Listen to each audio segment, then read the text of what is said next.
Welcome, everyone, to a special Tuesday edition of the Fanatics View Hockey Show. I am James Lynch, and look who is back, one of our favorites here on the show. The man, when it comes to the shots on goal props and many, many more things, here it is Troy Noak joining us back here on the program. Troy, happy holidays. How was the time off, the little break there?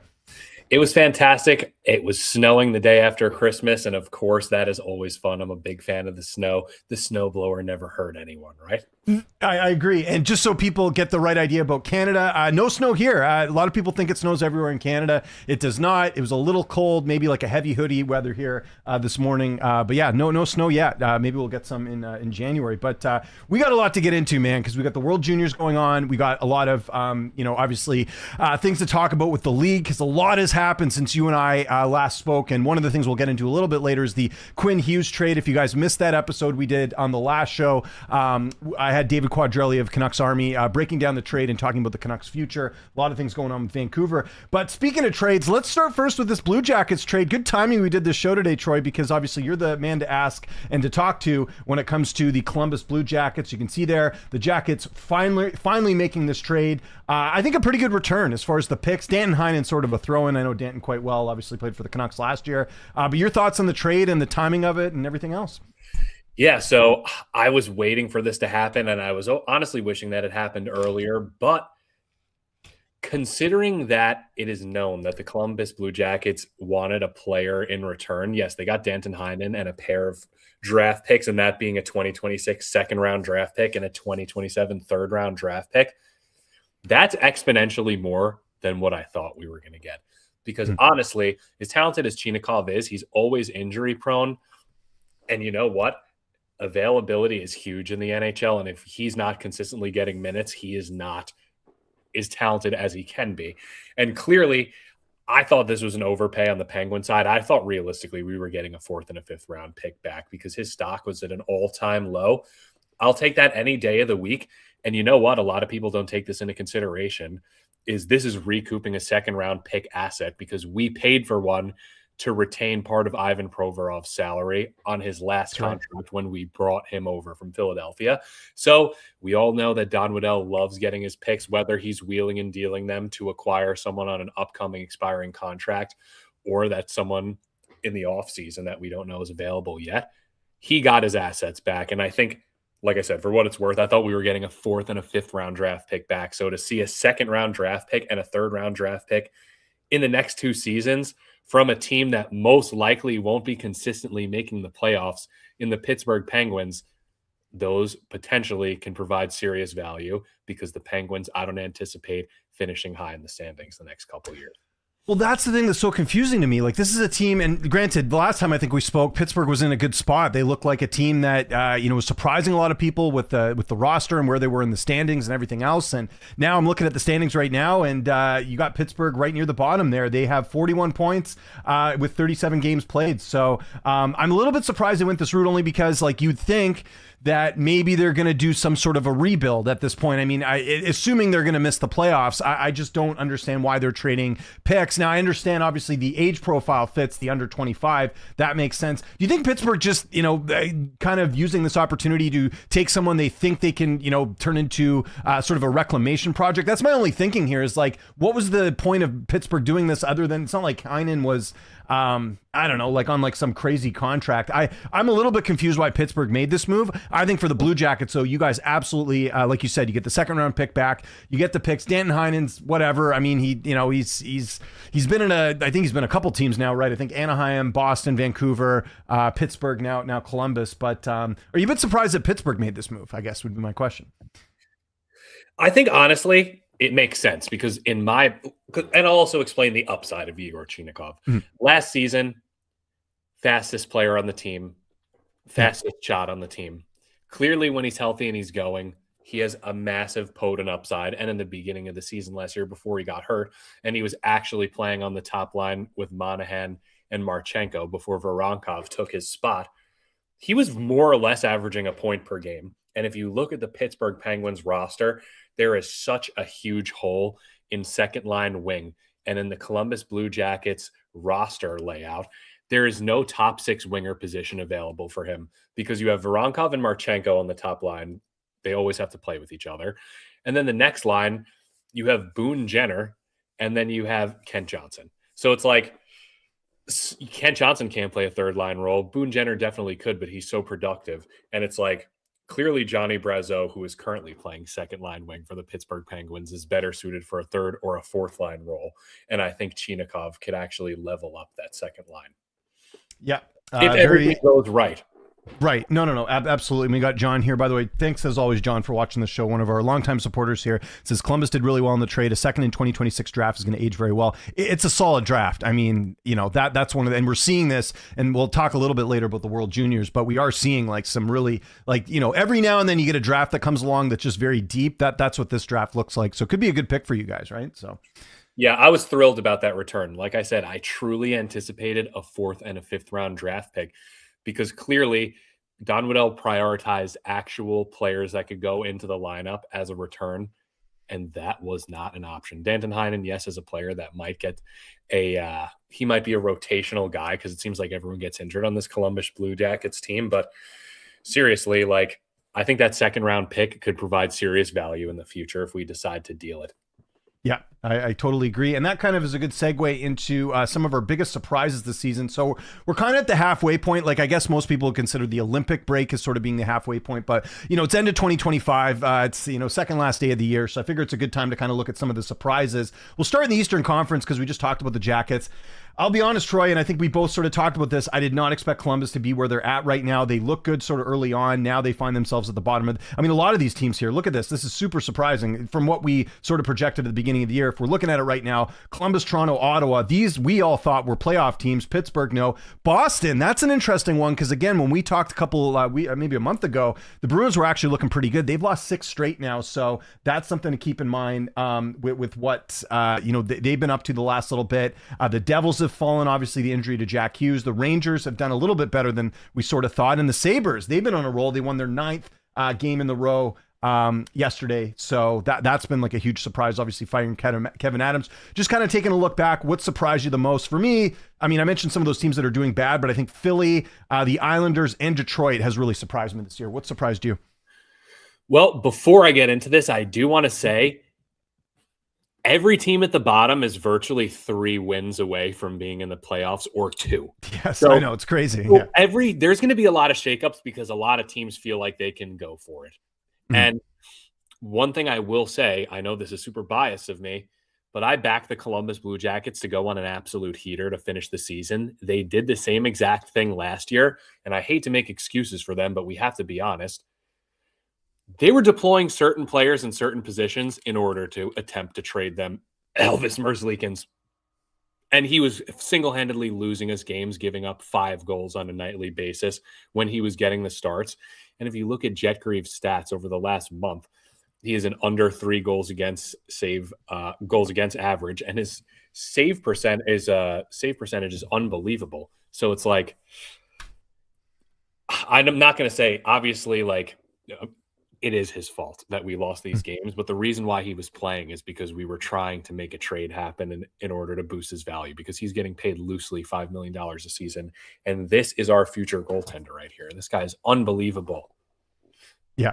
I've even heard there was rumblings, and I'll tell you, because again, this is where you and I can kind of compare notes. Like, I listen to a lot of radio and media here. There was talk of Greaves even being considered for the Olympics, just because he's a young guy. There's kind of that unknown, like with Montembeault last year. Obviously Montembeault's fallen off a cliff, but that's like, he started I felt like you were the one that kind of put me onto Greaves last year and kind of like a guy to keep an eye on. But now I'm seeing people talk about him in a grander sense, and I think that he's going to be someone that's going to be a good asset for you guys going forward.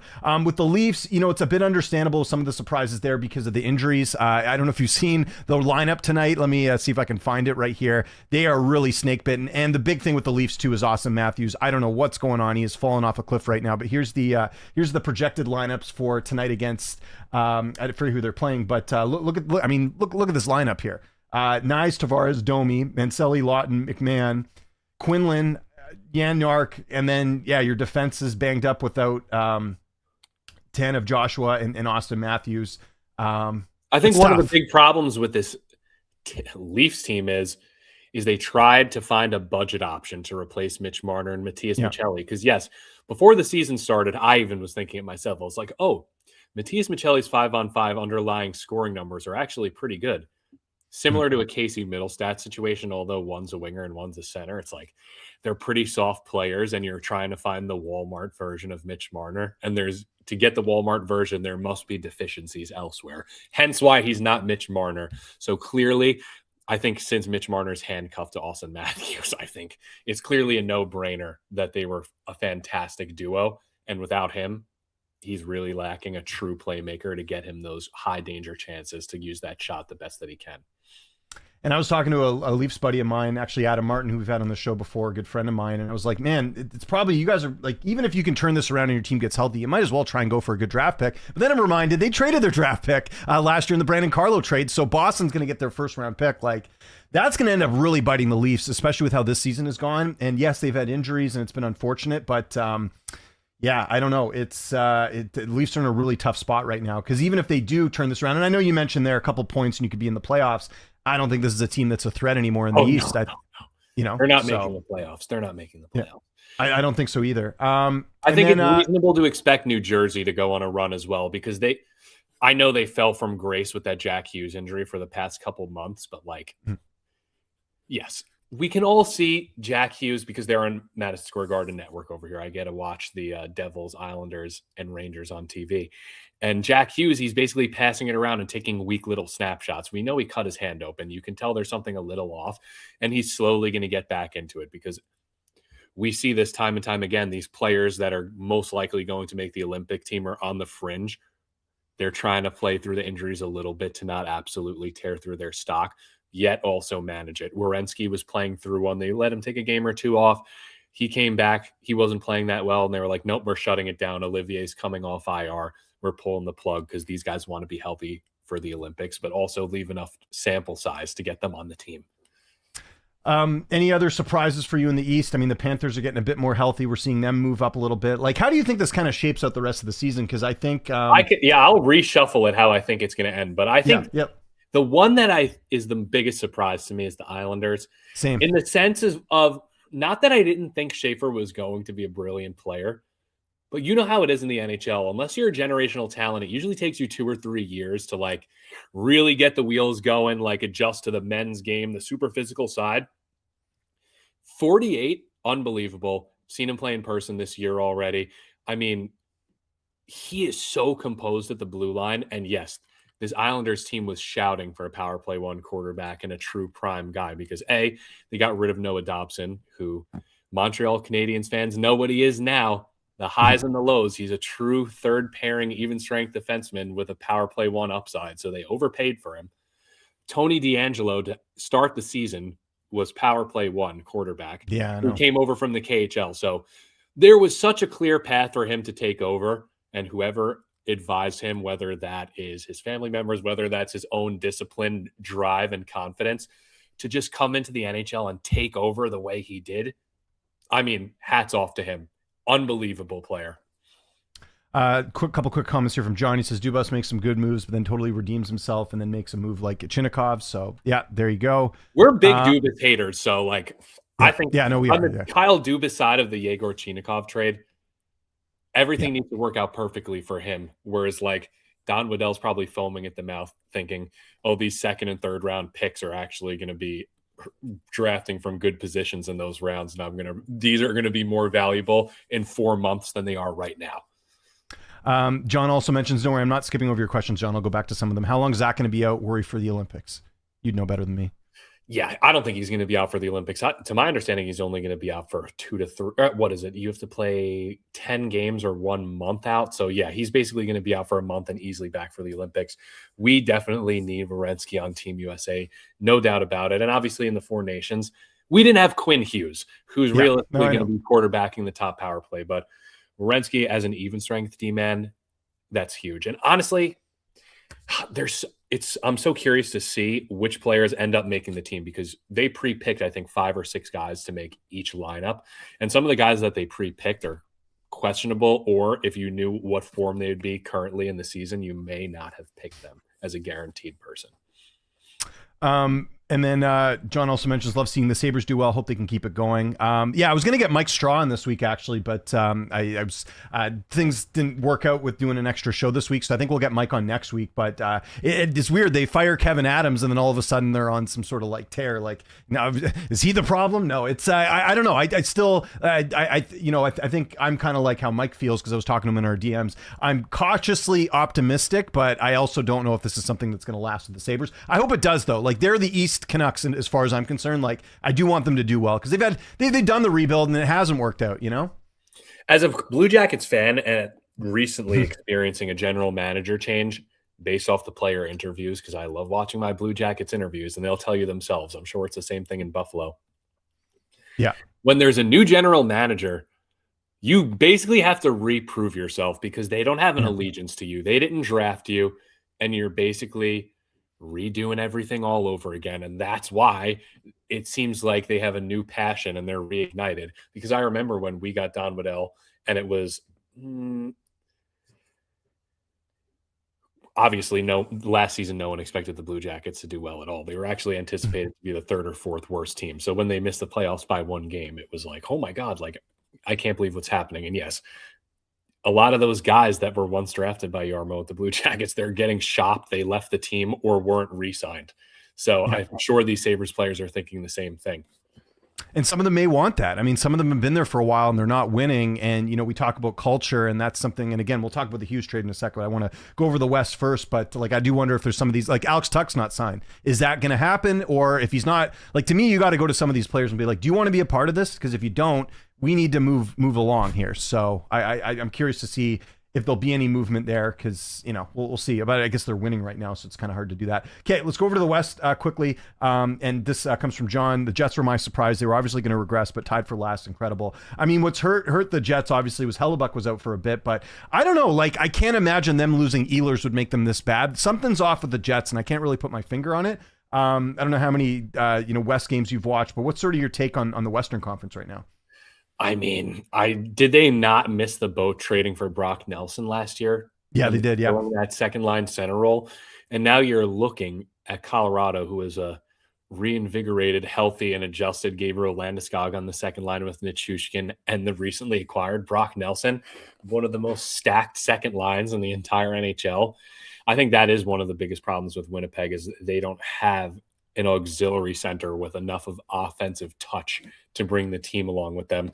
And I think we've been saying this about this team for the past few years, and I don't want to say Connor Hellebuck's carried them, but like them having a really good defensive system, Connor Hellebuck year after year winning the Vezina and holding the fort together, it masked a lot of the offensive deficiency they've had. Because if you're a gambling guy, every time the Winnipeg Jets are on, it's over under 5.5, not 6.5. And that's because of the way they play. And there's another reason why you don't bet shots on goal prop against them, because they block a lot of shots. So yeah, that's what I have to say about the Jets.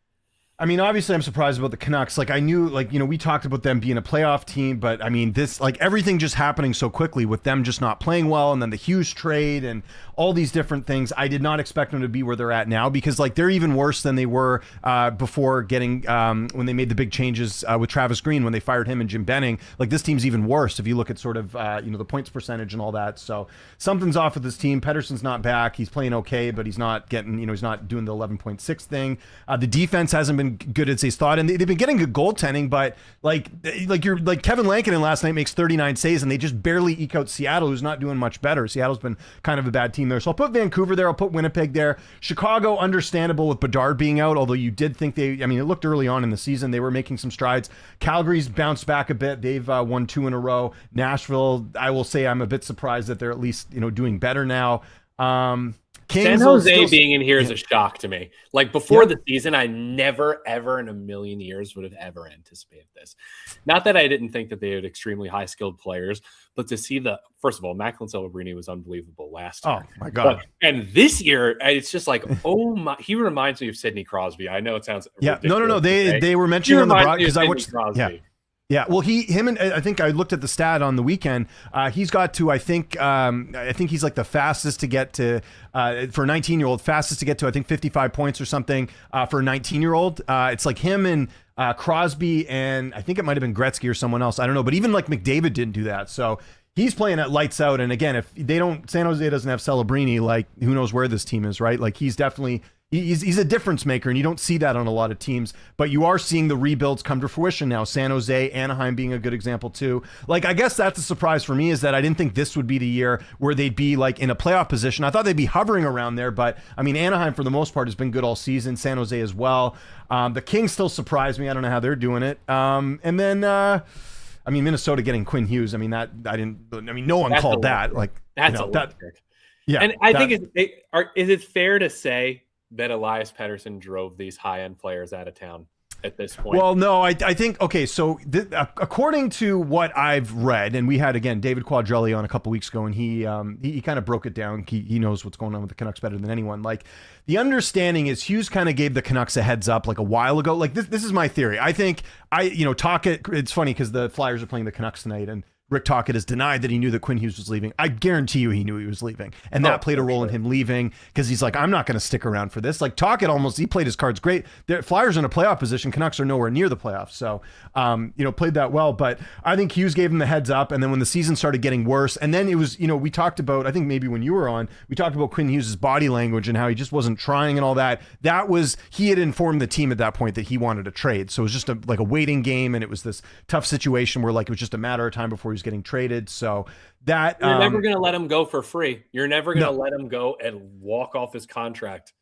Yeah, not like a Goudreau or whatever, right? Like they, and the thing was, the Canucks had all the leverage because Hughes didn't have trade protection because of his age, right? So they were able to sort of hold the cards. And let's get into it now. I love the trade. I don't think that could have gone much better as far as the return. I have to laugh a little bit. And, I talk about certain teams that get favorable media coverage and are a bit overrated by the media. New Jersey, I mean, I saw so many Devils fans being like, oh, he's going here, no problem. Your GM gave out so many no trade clauses that you couldn't move cap room, and that's why you didn't land Hughes. And also, I don't think they would have had a package that would have been as good as Minnesota. Shout out to Bill Guerin. Great package for Quinn Hughes. I was totally happy with the trade. And I think it was almost needed because unfortunately, this owner in Vancouver, Francisco Aquilini, he is stubborn enough where he's not willing to go through a full rebuild. This almost forced like a partial rebuild here by trading a guy like Hughes. So you get Liam Olgren, who scored the shootout winner last night. He's got 3 goals in his last couple of games. You've got obviously your second line center, Marco Rossi, who's still in that under 25 category.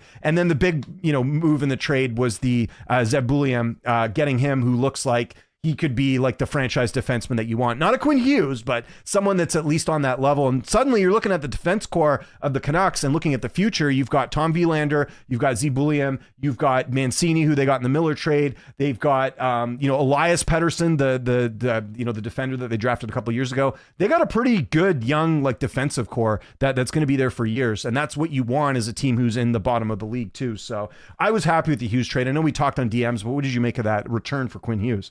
I think that was better than I could have anticipated, because you have to remember the team getting him 1.5 years, and it's a foregone conclusion he's going to walk it down to the wire and go to New Jersey for free. And that's why it never made sense for New Jersey to give up anything serious, because they know 99.99% he's going to hit free agency, and then he's just going to go. And then Minnesota probably will let it go down to the wire because just Kaprizov's age, and just like, I think it's currently the right thing to do because they're just such a good team.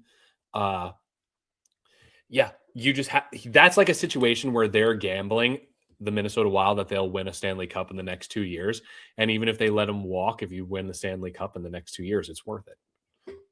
I don't know if he signs with New Jersey. I'm not convinced on that, honestly. Like, I think that, I think for Hughes, I think winning's really important. I also think there's a possibility of him signing something long-term in Minnesota and then maybe down the line saying, hey, I want to go play with my brothers or something. Like, I don't know. I think I just see the way things are fitting together. I look at the situation he's in Minnesota with the players that he has with Kaprizov and Boldy, and you've got like a really good core. Is New Jersey that much better? Yes, you can play with your brothers, but I think it really depends what Hughes wants, because obviously the dream is to play with your brothers. But I mean, even look at like the Stalls. It took them like years later for them to all play.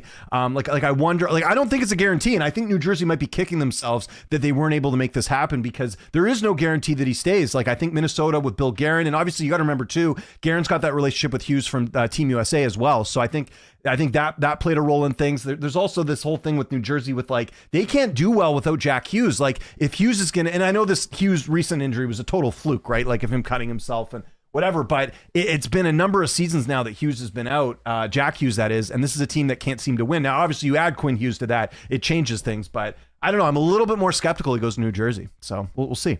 We'll see if I'm right or you're right in a couple of years. But hey, I mean, I have no dog in the fight. I want Quinn to win a cup. I wish him well, even though he didn't handle things the best on his way out, but whatever. Understandable with how much of a dumpster fire Vancouver's been. But yeah, quickly, just going back to some of the surprises as well.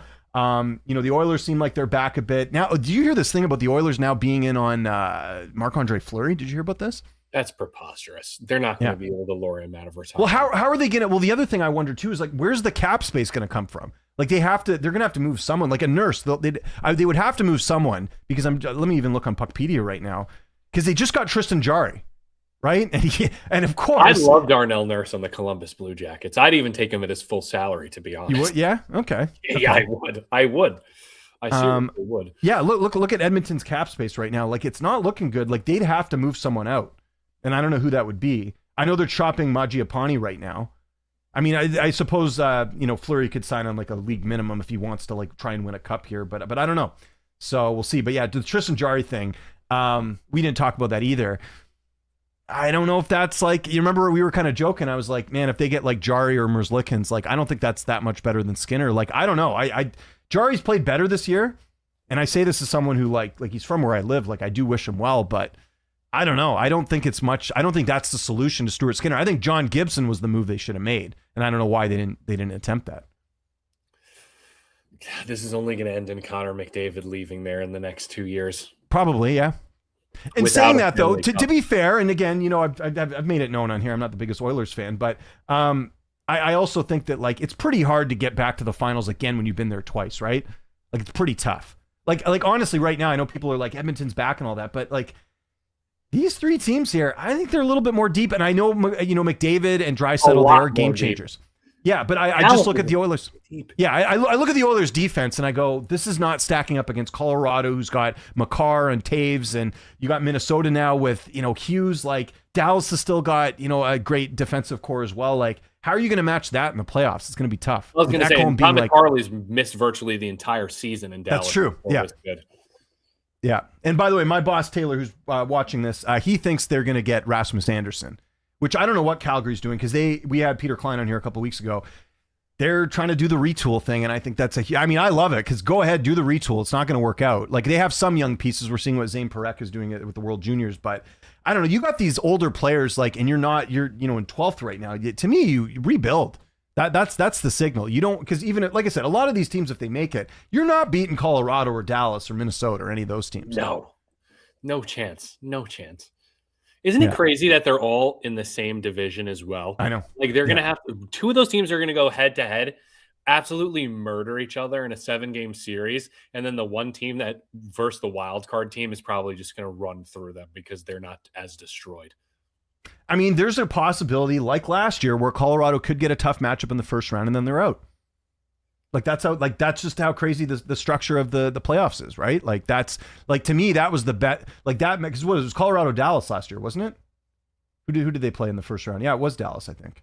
So the fact that like that's your first opponent, like that's tough. So we'll see. Although the way the standings are right now, I guess they would play. I don't know. I'd have to look at how that all works out. But yeah, anyways, just any other surprises for you? I think the Knights are kind of, I mean, I know some people, we talked about this too. Remember we were like, yeah, they got Marner, but what about losing Pietrangelo? Like, and now they got Carter Hart in that. Like, I think Vegas is going to continue kind of being where they are, but I don't look at them as a threat. I think those three teams at the top, those are the teams you got to be worried about. Yeah, I agree. I think that Minnesota defense core is unbelievable. You have Quinn Hughes, Brock Faber, Brodin, and then Dallas. It's a similar complexion of guys. You have a Heiskanen, you have a Harley, and then you have an Esa Lindell who's also just like a shot blocking machine. I just think it's going to be, I would genuinely be astonished if the team to represent the Western Conference in the Stanley Cup final was not one of those top three teams. I agree. Yeah, I totally agree with that. One other quick thing, just jumping to the East, because I just was reminded of, you see Carolina lost their goalie for a while. I always butcher his name, the Piotr, whatever his name is. I wonder, do you think they look for a goalie? I wonder if that's something they consider, because I've even seen fans on social media being like, I don't think so, because Brandon Bussey is playing unbelievable. And to be fair, it's like he was always a really good talent, but he was just never given the opportunity to get a run of games, A, because of Jeremy Swayman, and B, Boston has always spent money on their backup goalie in Jonas Korpisalo in previous years. So he was never able to get a run up in the show unless someone was seriously injured. And if I believe correctly, Bussey was like the youngest goalie to reach 11 wins, or the quickest goalie, not the youngest, because obviously he's loosely my age. He's like 27 years old, 28 years old. But I mean, he's been playing lights out. And if you added him in fantasy hockey a month or two ago, you're sitting on a pot of gold with him. By the way, someone chimed in on the way this tweet was worded. It's like probably out for the year. And then someone says, good thing we only have like a day. Good thing the year ends on Wednesday. I thought that was well played. So, but yeah, I don't know. We'll see. That's always been my big thing with Carolina too, is that, well, one, they don't have a difference maker on that team. And two, goaltending, I think, is still a question mark, right? Like they're getting capable goaltending, but I just wonder, like in those playoff games and stuff, sometimes you need a guy to just go in a heater, right? And they really haven't had that. Yeah. And I don't know why I was just thinking of this right now, but it's like Jed Greaves 100% should be on the Canadian national team for the Olympics. And this is, I'll tell you this yesterday. Yeah. The Columbus Blue Jackets were on a back-to-back versus the Ottawa Senators. There was every reason for them to lose. And I said this year, I said this last year, I say it every year. Jet Greaves has the best glove in the entire NHL. Rebounds are insane. So naturally, you're going to assume teams are going to scout against that. They're going to be like, okay, let's just rip a ton of blocker shots. And that's exactly what the Senators did yesterday. And they only scored one goal. And the Blue Jackets were on a back-to-back. And that's his so-called weakness. And I'm only going to say this just because of the size, but he's very UC Sorrow-esque because none of his movements are wasted. And he's a rather small goalie. He's only 6 feet. So, and the players love playing in front of him because he's super humble. Unlike Elvis Merzlikins, he's a fantastic teammate, and they always give him player of the game because he's just so calm and composed. Whereas, like, in my honest opinion, anytime a goal goes in versus Elvis, it's just like these players are like, here we fucking go again with this guy. You know what I mean? Yeah. And it's like night and day difference, the performances of everyone else on the ice while he's on there. This was TSN. I saw this last night on the World Junior broadcast, and we'll touch quickly on the World Juniors in a sec because this kind of segues to international play. But this is what Team Canada is being projected by Craig Button and Mike Johnson over at TSN. Their goaltenders, they have Logan Thompson, which I think is absolutely needed. You've heard this whole conspiracy about why Thompson wasn't on the team the first time because of Bruce Cassidy not having a good relationship with him in Vegas. That was the whole theory, which is dumb. Like, you got to win. Like, who cares about your personal relationships? They have Darcy Kemper and then Mackenzie Blackwood. The only one I have a question about is Kemper because he's a bit older. I would maybe go with someone a bit younger like Greaves or someone. And I'm also a bit surprised, as terrible as he's played, you're not bringing Binnington back, the guy that won you the whole thing last year. That's a bit weird. I don't know. And I feel like there's such a value in having a one wild card goalie like Jet Greaves. I agree. Because it's like, that was Montembeault last year, right? So yeah, you need to have one of those guys where you're just like, throw him in there and see what happens. Because also, a lot of people are going to forget about this because it's the Olympics and it's not the Four Nations face-off. Quite frankly, there are some atrocious teams that are going to be playing in the Olympics, and you don't want your starters playing the whole time, and actually having depth is going to come in. Because when you play versus France and their only two NHL players are Pierre-Edouard Bellemare and Alexander Texier, who are both fourth-line players, you don't want to have your top goalie or even your second goalie in. You know what I mean? Yeah. So a lot of people forget that. There's going to be a lot of free wins for these high-end teams early. And looking at this Team Canada team, when I alluded to this before about pre-picking players that are guaranteed to make it, Braden Point was pre-picked to make this team. And yes, I know he was injured for a big chunk of the season because I own him in fantasy, but it's like, is he really going to crack the starting lineup in a must-win game? Most likely not, because Bo Horvat's been playing lights out. He can play shutdown defense. He can play PK. He can play in the bumper slot. How are you not going to bring Suzuki in there? And it's just like, Sam Bennett's been playing horrible this season. I know he has character, but he's been playing atrocious. And why on earth is Mark Scheifele on that team? I know. Those are the two ones I had the question on that team. Well, you know who I'd put on, just like maybe he comes back in time. Why is Bedard not on here? Just take the wild card and throw him on there. To me, just in case. Like, to me, the upside is so great. Again, a difference maker. That's what I look at with a lot of these teams. Like, you've got Celebrini. Thank God he's on the team. You imagine if he wasn't on there. You got McDavid, Reinhart, Hagel, Suzuki, Marner. Like, I don't like, I think this is fine. And I also like Matthew Schaefer on here. And you know who's not on here on the defensive end? Evan Bouchard, which I'm okay with, because again, the liability sometimes with him, especially earlier this season, it was very much peaks and valleys with him. I like Schaefer. I know he's injured, but and I don't know if he'll be ready in time, but if Seth Jarvis has to be on this team, because if you look at his stats, like he is very quick to reach certain point hallmarks as a young player. And a lot of people forget how young he is because he basically came in super under the radar on a well-rounded Hurricanes team and let's be honest, you and I both aren't fans of the Hurricanes. Most people aren't because they play a very boring style, but he's an unbelievable player. No, he is good. He is good. Any role. He's a Swiss Army knife. You could put him on the first line, second line, third, or fourth line. Yeah, I agree. But yeah, for the most part, I'm okay with this roster. Again, maybe Kemper off, maybe Bennett off. I don't like Drew Doughty on the team. I feel like he's just riding off the reputation of previous most likely, reputation. Yeah, I agree. Okay, Team USA, I was just looking here. So this is the one that I found on defense. This is from Sporting News. Brock Faber, Adam Fox, Seth Jones, Quinn Hughes, Charlie McAvoy, Jake Sanderson, Slavin, and Werenski. Anyone missing here? Anyone that should be there's added? someone missing here, and I have a big problem with this. Let's hear it. Adam Fox shouldn't be on this team. We can't have too many small defenders. Yeah, I agree. So soft. Like, I know if this was 2 years ago or even 4 years ago, John Carlson's an automatic pick on this team, but we need a right shot defenseman, so we need John Carlson. And also thinking Seth Jones and Zach Werenski, I mean, in the IIHF championship, they played on a pairing together. For Columbus, for years, they played together. That's a proven money pairing that you can just run as your number two. And then have your top line top pairing is Quinn Hughes on the left and Brock Faber as your right shot. Second pair is Jones and Werenski. And you can't have Adam Fox playing third line defensive role at even strength. Like, that's where you need Slavin and Sanderson.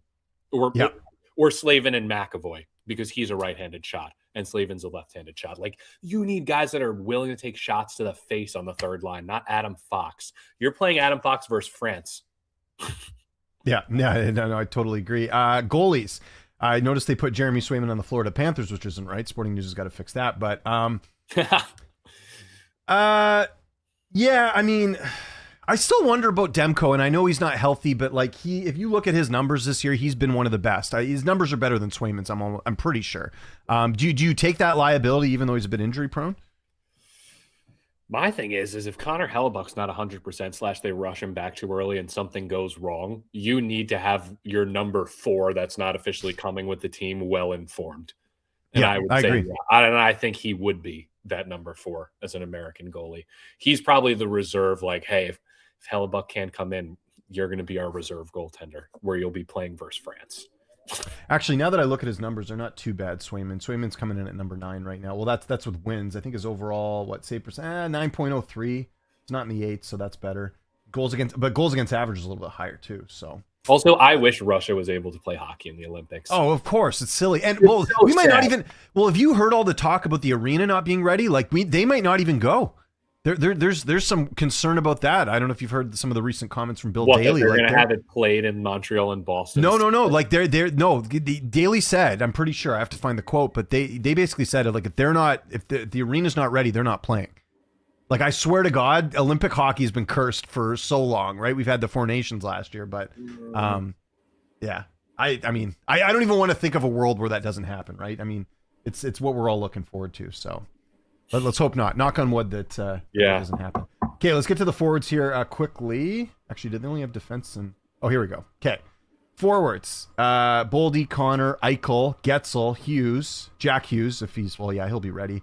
Keller, Nyes, Larkin, Matthews, Robertson, Tage Thompson, Brady Tkachuk, Matthew Tkachuk, Trocheck. You know who's not on here, and I don't blame them, is JT Miller. But what do you think of the forwards? I think let me think, because we're assuming Jack Hughes is going to be healthy. So top line, that was money, all 4 nations. It was Tkachuk's on the wings and Jack Eichel is our top line.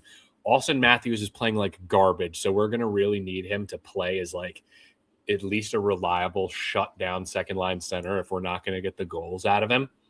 Jake Gensel was also a super underrated performer for us last year, very efficient. And he's one of those guys, like, even when because I'm a fantasy nerd, I was like, you know what, when this guy leaves Crosby's line, like his production's going to fall off a cliff. No, he's in the right spots in front of the nets the whole time. I know he's super small. He's 5'9" on a good day, but he gets grimy. He gets in front of the net. And if some guy 8 inches taller than him, he'll still fight. That's why I like Jake Gensel. He's got to be on the second line for us. Assume Jack Hughes is healthy. So Gensel, Matthews, Hughes, second line.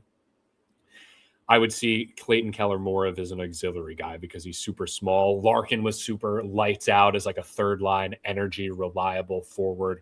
Yeah, you need to have Robertson and Thompson here. Thank God Brock Nelson is not coming back. He's just not quick enough.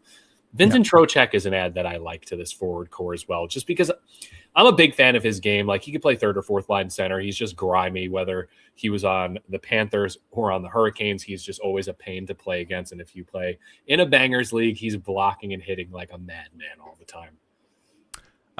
Quick thing from John here. I totally forgot about Spencer Knight. That's a good call. I think Spencer Knight will be the fourth goalie. Totally agree about John Carlson. I completely forgot about Knight because you know what? He's playing in Chicago, right? So I always kind of forget. And then I have him in fantasy. He's honestly, like, for how many high danger chances he faces, he's performing incredible.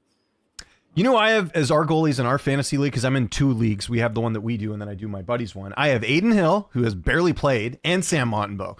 Like, doesn't get much worse than that. Those are going to be 2 of my drop picks come up to this Olympic break for sure. It's been in my other league, I hit the ultimate buy low in the draft. I have Spencer Knight and Jet Greaves. Oh, perfect. Yeah, even better. That's awesome.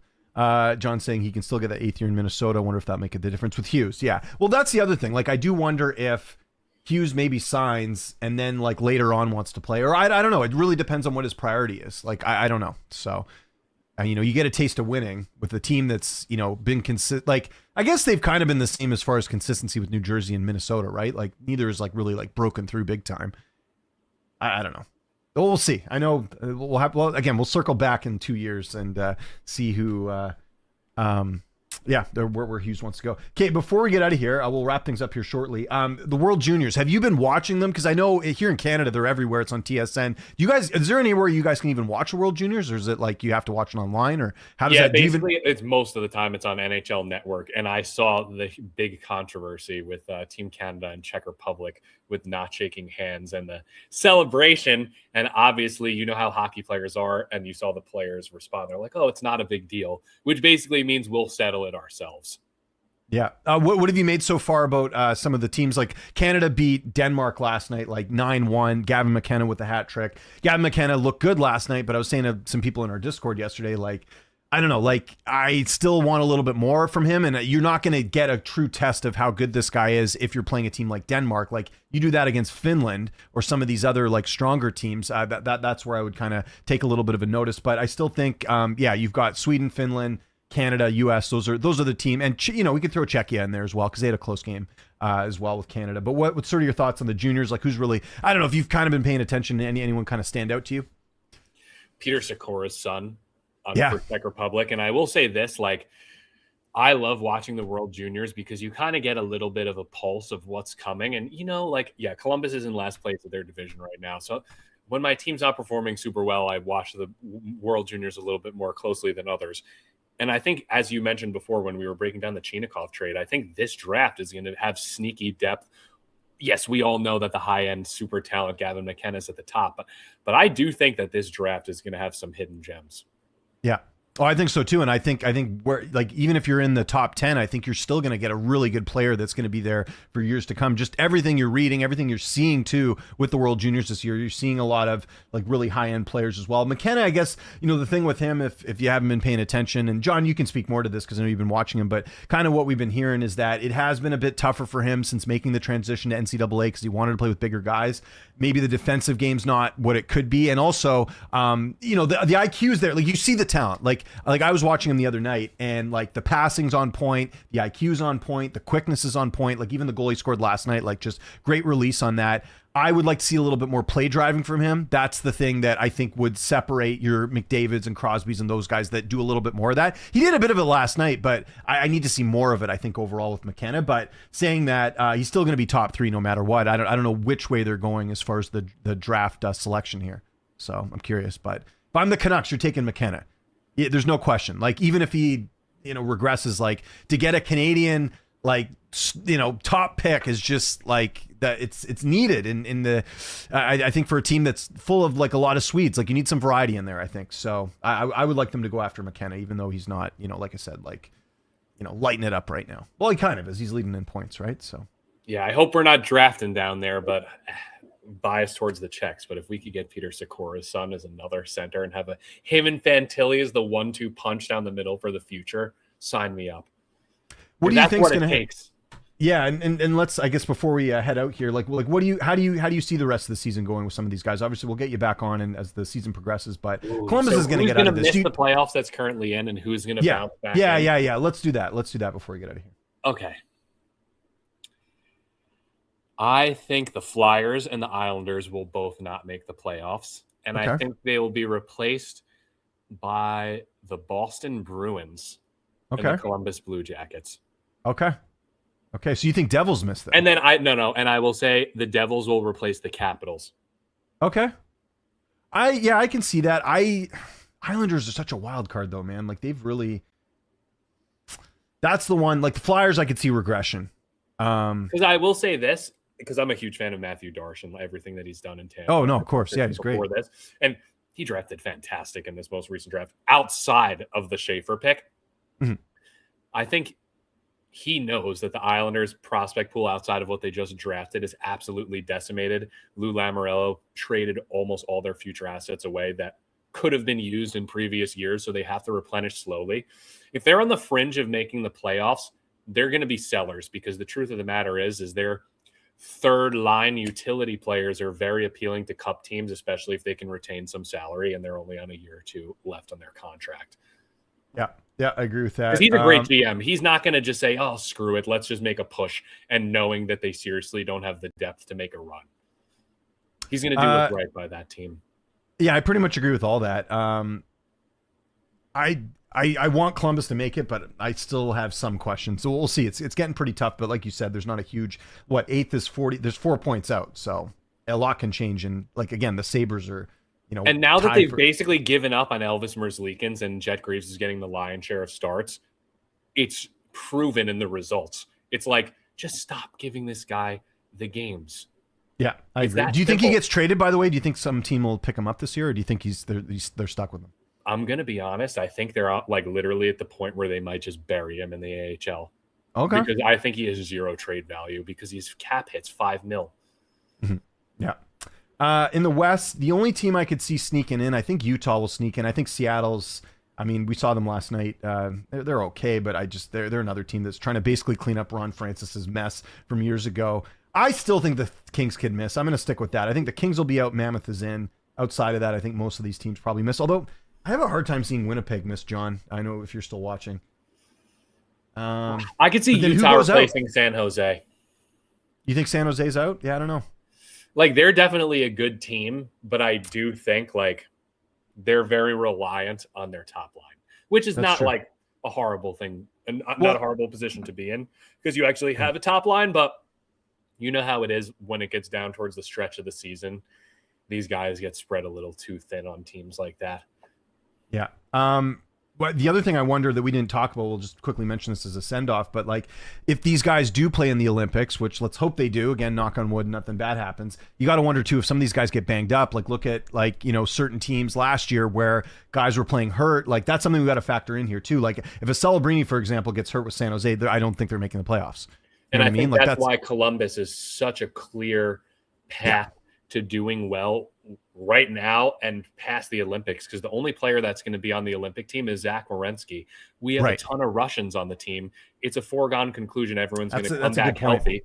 And you know what? In the last couple games that Werenski hasn't played, Denton Mateychuk's averaging over a point per game and is stepping in seamlessly. So God forbid Werenski gets injured in the Olympics and he can't play, we have Matejchuk playing important minutes and looking like an absolute superstar. Yeah, and I agree with you, John. I think the Jets will make it, but the question is who's out. I'm going to say LA. I don't know, maybe I'm just an LA hater, but something's got to fall off there. Anyways, Troy, this was awesome. Thank you so much for coming on. We'll get you on in the next little bit at some point here, but just let people know where they can check out all your soccer content and everything else you got going on. I'll give you the last word.